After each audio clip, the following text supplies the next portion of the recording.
Today, we have National Boyfriend Day, Techies Day, and the first Monday in October is National Child Health Day. Well, that's nice. Recognizes the care and guidance children need to grow strong and healthy. So maybe actually go outside and run around some. That might be nice. Yes. Man. Or schedule your child's next routine checkup. Ensure the vaccinations are up to date. Schedule a dental checkup if you're due. Okay. Yeah. So those are the tasks for the, what's it called? National Children's Health Day? Child Health Day. Child Health Day. And then what are the steps for Boyfriend Day? Boyfriend Day. How to observe Boyfriend Day. Well, you can let him know how important he is to you. Consider taking him on a scavenger hunt. Take him to a movie of his choosing, or pick a sporting event to his favorite team. And let him know how you appreciate him by using the hashtag National Boyfriend Day when you post to social media. Yeah, don't forget the hashtag. Hashtag. It's the most important part. And then ask whether he's cheating on you. Confront him. Well, yeah. That'd be nice. Thanks, Kate. Mm-hmm. Kate, you know how you hate recipes that come with stories? Yes. So it's, give me an example. Can you give me, you're pretty good at coming up with these on the fly, I feel like. I want to make a batch of cookies. So I go to Pinterest and I look up monster cookies, and here's this really great looking cookie in the picture. I'm like, yes, this is what I'm looking for. But I have to scroll through. That was Grandma Susie's recipe, and Grandma Susie was her favorite growing up, and she spent time hanging out with her in the kitchen and telling her all about the importance of dry ingredients and wet ingredients and how much of a war hero Grandpa was. And I could keep going, but at the very end, you'll get the recipe and the instructions. Yeah, so I found out why you got to get dumb stories if you want a good recipe. Why? You want to take a guess by chance? So that if you can relate to the story, you'll like the recipe even better? Nope. Let me give you a hint. So, oh, is it ads? More or less. Okay. Like the longer the story is, the more ads they can shove in. They're optimizing it for Google search. Oh. Is what they're doing. Yeah, it's SEO. What they're trying to do. And so more words equals more opportunities to have various different ads that get clickable, and thus they get higher up in the search results. I don't know. I'm not an expert at algorithms. I just play one on the radio. Interesting. So next time you encounter a really boring, long story, that might not be the best recipe on the internet. You might want to click like 5 pages deep or something. You might be able to find one that doesn't have a story. Or the other tip we had, Kate, was the justtherecipe.com or whatever it was. Search for Just the Recipe, and then it strips out any stories. You just paste in the link to the recipe that contains the story, and then it'll give it to you. And yeah, justtherecipe.com. Strips out the dumb stories. Good food without all the scrolling is what it says here. There you go. Yep. Well, I don't know if there's any difference with Pinterest versus Google. You know what I mean? Yeah, I imagine there... Because really on Pinterest, I go by the pictures. I'm like, oh, that looks good. And then I look through, I'm like, nope, too many stories about Grandma. Get out of here. Maybe possible that the person that pinned that first searched Google to get to that one? Yeah. And then shared that, and then it got upranked? I don't know. I'm not an expert in Pinterest either. Me neither. Yeah. Seems like you're pretty good at it, though. I feel like I've been spending a lot more time on Pinterest lately, but... Oh, yeah? Yeah. What for? Halloween costumes? Well, I do have we have a Halloween party coming up, and the girls have been talking about Halloween costumes, so I've been pinning some ideas there. Ooh. Yes. Monty's going to build the girls' beds, so I've been looking at beds for him to look at to be like, this is what they kind of want. Nice.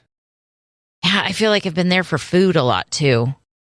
Oh, yeah. What do you search for a specific food item when you're looking for a recipe? Let's see. Go to my Pinterest tab here and tell you what the last thing I searched for was. Do you always have an active Pinterest tab? Why, I have the app. Oh, I thought you said tab. I thought you meant on the computer. Sorry. No, I don't. Don't be sorry. I can tell you, Elliot has been bypassing Instagram because she knows that I don't let her watch Instagram by herself, but she can go to Pinterest and she's searched. The last thing she searched was oddly satisfying videos. Satisfying? And before that was hilarious dogs. And I did search DIY dog chew toys. Oh. Yeah. And then she's got ASMR cake. What? And ASMR paint.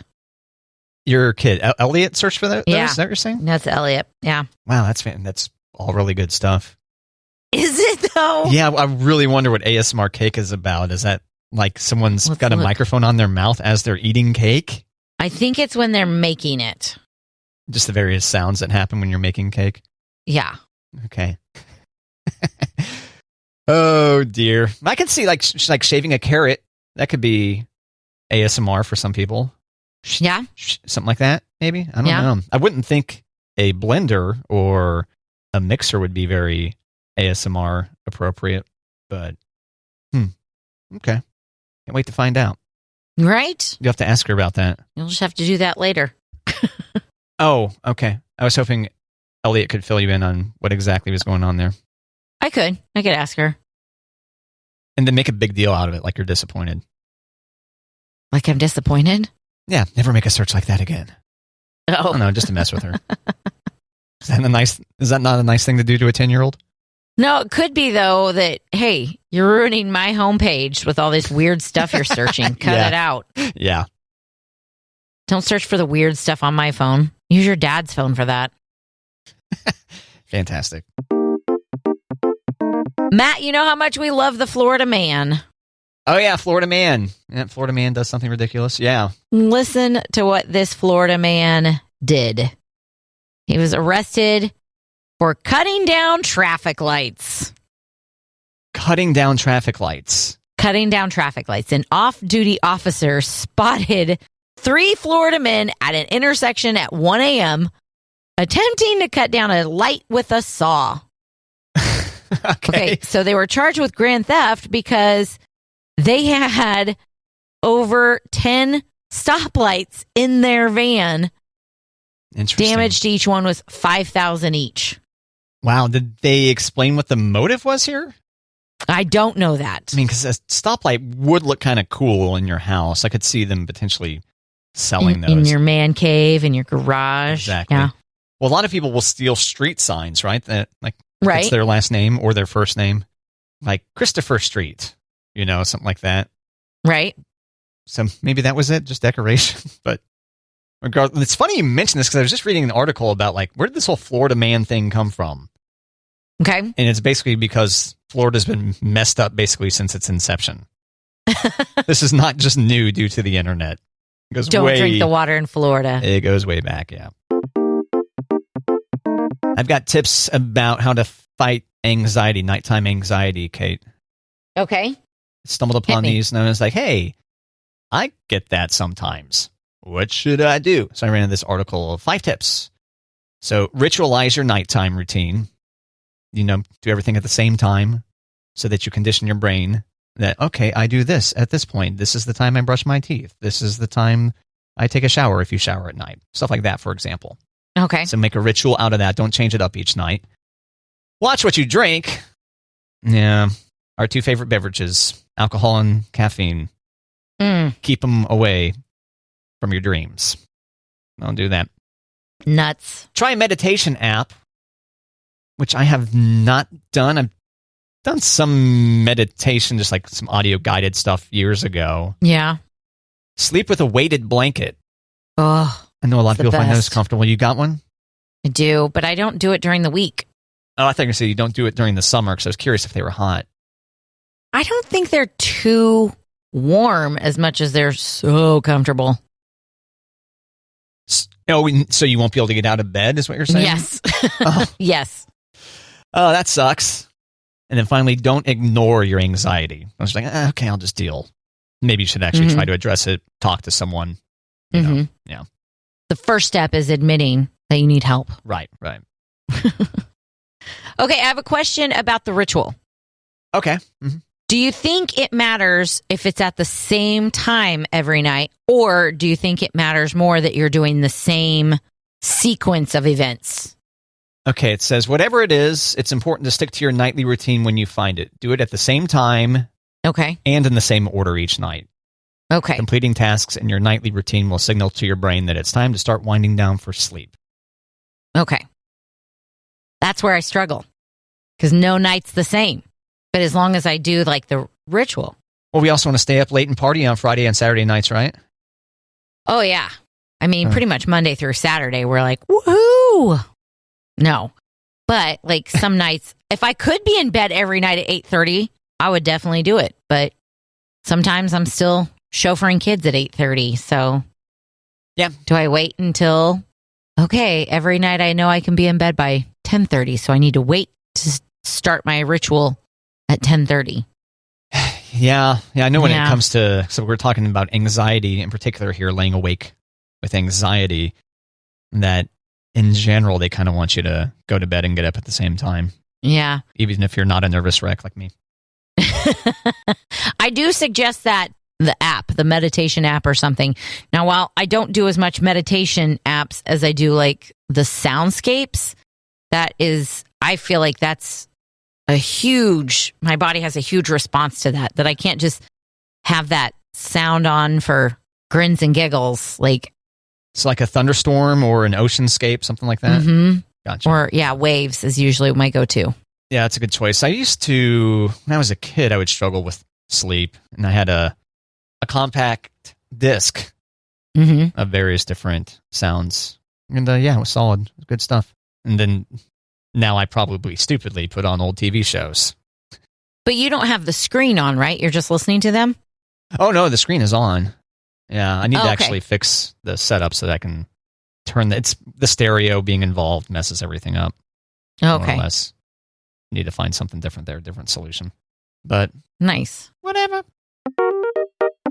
Matt, can you name something that you were conditioned to worry about, or something that you did worry about as a kid that now you're a grown-up, like doesn't matter at all, but you spent time worrying about it as a kid? I worried about it as a kid. I don't know if I ever worried about it as a kid just because I'm unable to do it, but the whole don't cross your eyes, it'll stick, like something like that.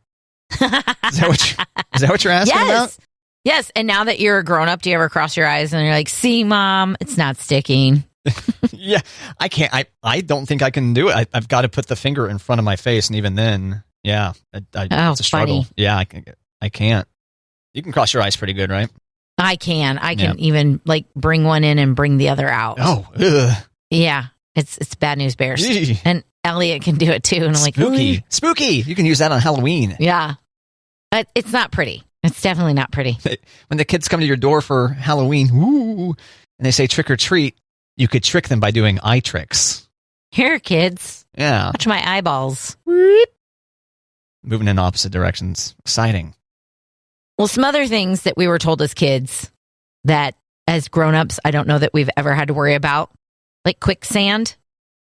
Oh, and yeah, I was terrified of a river current because I thought anybody who gets in the river, they're going to be swept under and they're going to die. Like, people don't just like get in a river. They die in rivers. Well, the quicksand thing is triggering to me because of Neverending Story. Oh, yeah. You know what I'm talking about? Where the horse starts sinking? Yep. Yeah, that got me. That was messed up. Yeah. It's illegal to have your dome light on while you're driving at night. Did your parents ever tell you that? I don't know if my parents told me that, but I learned that. Is that not illegal? It is not illegal. Oh, okay. That's just what your parents would tell you, so you'd turn the dome light off. It's distract. Oh, just because I'm trying to drive. We're going somewhere at night. We're on a road trip kind of deal. Yeah. I want to read my book. Too bad. It's illegal. Turn the dome light off. That's funny. If you ate lunch and then you went swimming, you had to wait a while, or you'd cramp and you could drown. Yeah, I feel like it was really aggressive too. Like, got to wait 45 minutes. Yeah. Something like that, right? Right.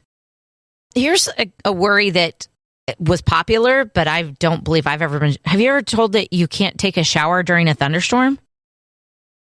No. I think maybe I've heard that in the context of, hey, here's an urban legend, but I don't think I'd ever heard Okay. that independent of one of those As type a of kid. stories.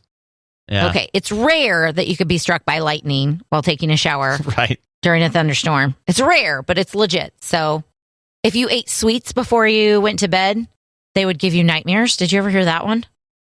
I've heard about eating late before bed might do that. I forget if sweets were blamed specifically or not. Right? I think that was just like, oh, you don't need dessert. You'll have It's nightmares. a bunch of baloney. It's malarkey. Get it out of here. As a grown up, I'm going to eat all the sweets I want. Yep. If you consumed anything from a hotel minibar, you would bankrupt your family. Oh. Yeah. That one might be true. This can be kind of expensive. That one might be true. I mean, you're already at the hotel that has the mini bar, so your parents can pay for it. Put this on their tab. $5 can of Coke. Damn. It was worth it. Yeah. Kate, I got another prank to play. Okie dokie. Here's one to do on your brother or sister, maybe, or your kids. This would be a fun prank. Okay. So, frozen cereal is the prank. Okay. So, what you do is the night before, you put cereal into a bowl, you add milk, and then you freeze it. And then the next morning, you're like, hey, I made breakfast. Come have your cereal. And then your sibling or kid or whatever goes, oh, great, you made breakfast for me. That's great.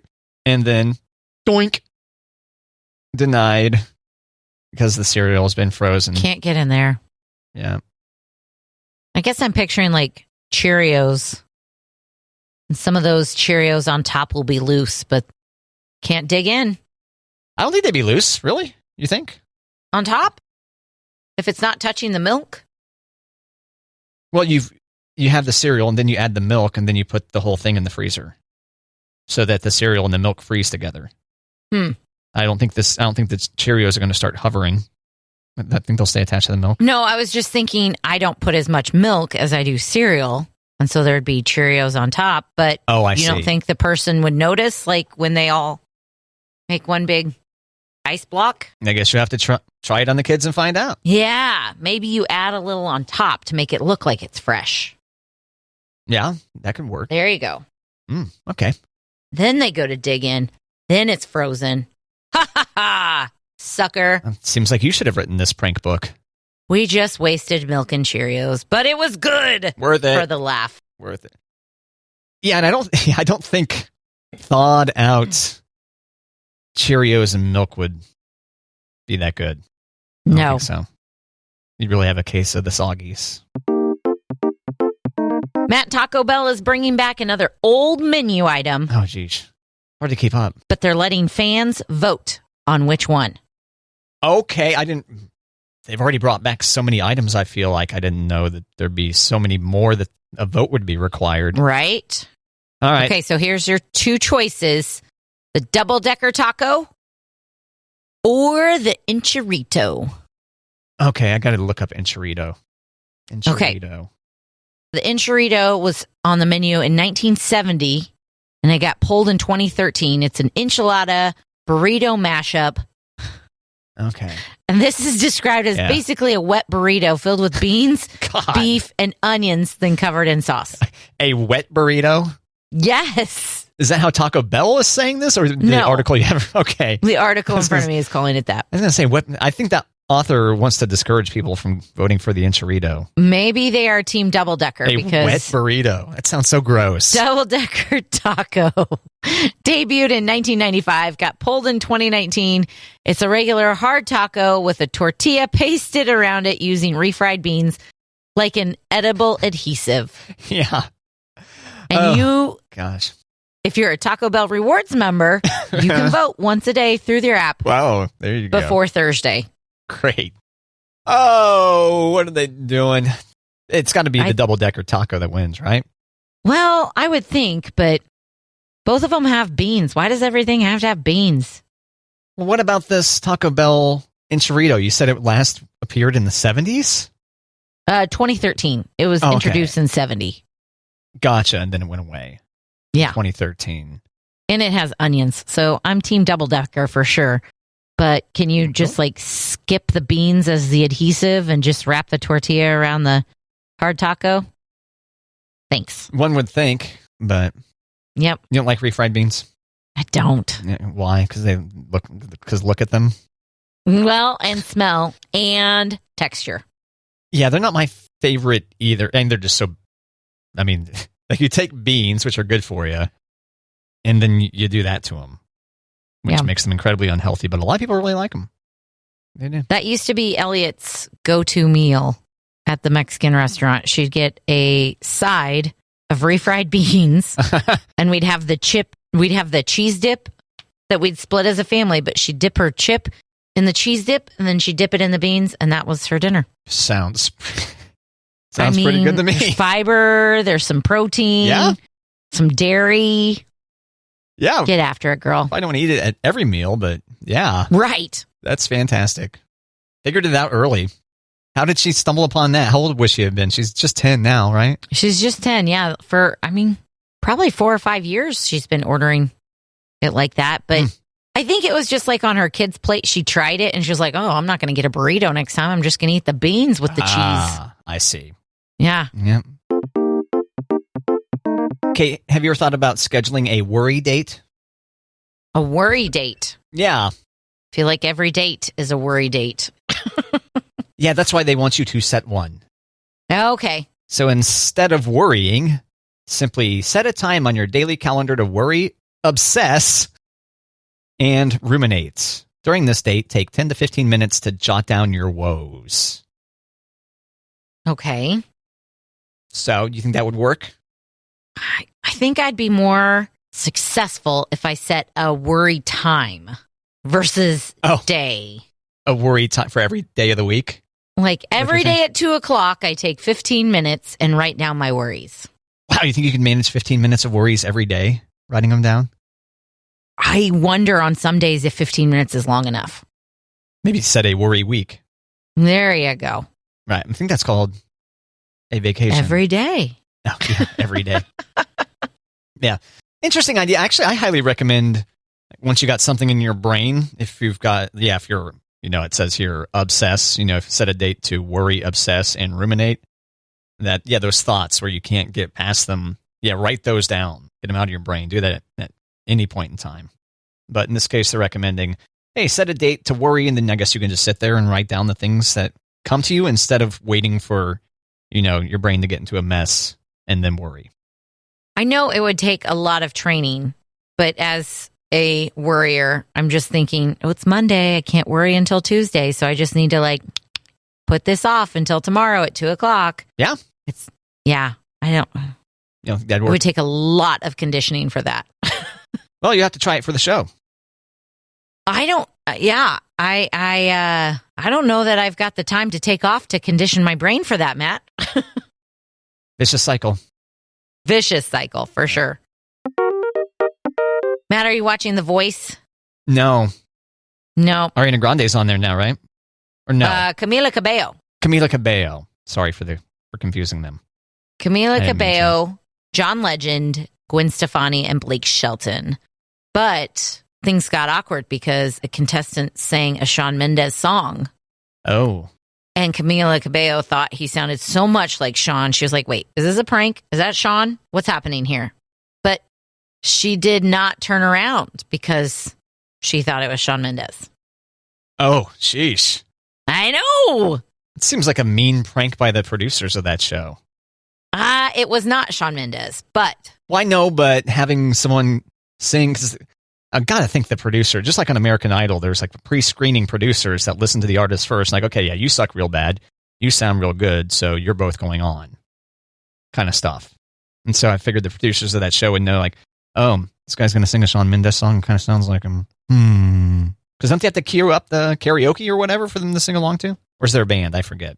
There's a band. Okay.